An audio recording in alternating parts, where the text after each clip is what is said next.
Well, I'm not certain how that clear testimony of Isaiah was refuted. Were we just told that that's just simply had something to do with short-term political outcomes? You can read that text and go, well, that's just about Cyrus. It has nothing to do beyond that. I've had a number of things attributed to me so far that just make me go, I did? My favorite anti-openness author, Bruce Ware, and then you quote from him as if that has something to do with... Let's try to listen to what I've said and respond to it. Let's look at a couple of things here. First of all, we were just told that a stone has three of the attributes of God: impeccability, immutability, and impassibility.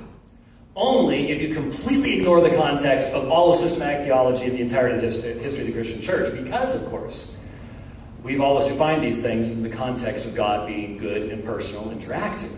So, for example, when we talk about impeccability, what we mean is God can't cease being God. God's goodness is a part of his very nature. He can't change. So, Bob wants to say God's good. How do you know God's going to be good tomorrow? If he's not impeccable, he could change, right? And he could become less good than he is now, right? You see, being able to trust in God's chesed, his loving kindness, in that Hebrew term, there is an element of faithfulness. And that faithfulness requires what? Immutability. He does not change in his being. Secondly, we have impassibility. By the way, that comes from the term that refers to experiencing suffering. A meaningful doctrine of impassibility is not that God does not rejoice, etc., etc. God is not subject to external forces that will change his course of action and his being. That's what impassibility is really all about. There's not something else in the universe that God has his intention, but then it comes along and, oh, well, okay, we'll get 90% there. It's not that he's a stone-cold idol, that's what Bob keeps saying, but it's just a misrepresentation. If you even read Calvin, the longest section he institutes is on what? Prayer. Prayer. Read it for yourself, it's amazing. So, when we talk about a stone having those attributes, the stone's not personal. Therefore, it's completely irrelevant. It doesn't have anything to do with what we're talking about this evening. Bob says, well, God could micromanage things. He can get Zechariah to name John properly, and to get Mary to name Jesus properly. I've listened to this a number of times in the debates that he's done with Gene Cook and in his written debate with Dr. Lamerson. And it sounds like he heads toward neo-Molinism. If you know what Molinism is, God knows what any person will do given certain circumstances. And what God does is he micromanages everything in the natural world to get people to do what he wants them to do. So he gets everybody to do what he wants them to do by putting them in the circumstances where they can act freely to do it.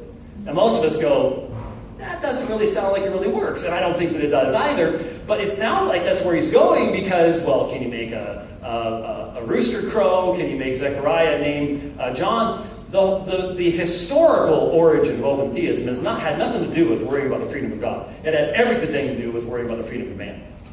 And that's really its ultimate goal, is to assure that man has libertarian free will. And that's not a repetitive phraseology at all, because there's all sorts of different kinds of will revealed to us in Scripture. Jesus said in John chapter 8 that there were certain men who were slaves of sin. They had a will, but they were enslaved. Does that mean they had a free libertarian will? No, they were slaves to sin. So it's not a merely repetitious thing. He said that Calvinism has a hard time showing God's goodness. I think I spent quite a few minutes talking about the incredible goodness of God that's been demonstrated in the incarnation, the Son of God, his self-giving for particular people upon the cross of Calvary. We have no problem whatsoever demonstrating God's goodness unless you reduce divine goodness down to what only a man could exercise because he doesn't know the future and he can't have overarching purposes in all of creation. Then you can make that argument. He says that I've admitted that open theism has no problem defending God's goodness. Where did I admit this? Because I think it has a major problem defending God's goodness. I think there's a major philosophical problem saying that God created this universe, and he created all the potentiality of evil, but he had no purpose for it. Just, well, I didn't know. I didn't know that was going to happen. I think there's a real problem with God's goodness. And even once evil starts happening, when God saw the plans, I mean, it took a while to plan 9/11, you know what I mean? Once God knew what these guys were planning, couldn't he stop them? You've got to answer all the questions about God's goodness, and now you don't have a divine decree and an eternal purpose upon which to answer those questions. I think open theism has serious problems answering the question of God's goodness. Now, could I just lay out a real basic, I think, important element of biblical hermeneutics that we can all see? There is a difference between a specific prophecy that has a specific fulfillment and judgment oracles that come from God. Now, we all know what judgment oracles are, right? I mean, God proclaims, I am God, you're not God, you break my law, and wrath is going to come. In fact, we know Romans chapter 1 says God's wrath is being, present tense, revealed against all ungodliness and unrighteousness and men who suppress the truth and unrighteousness.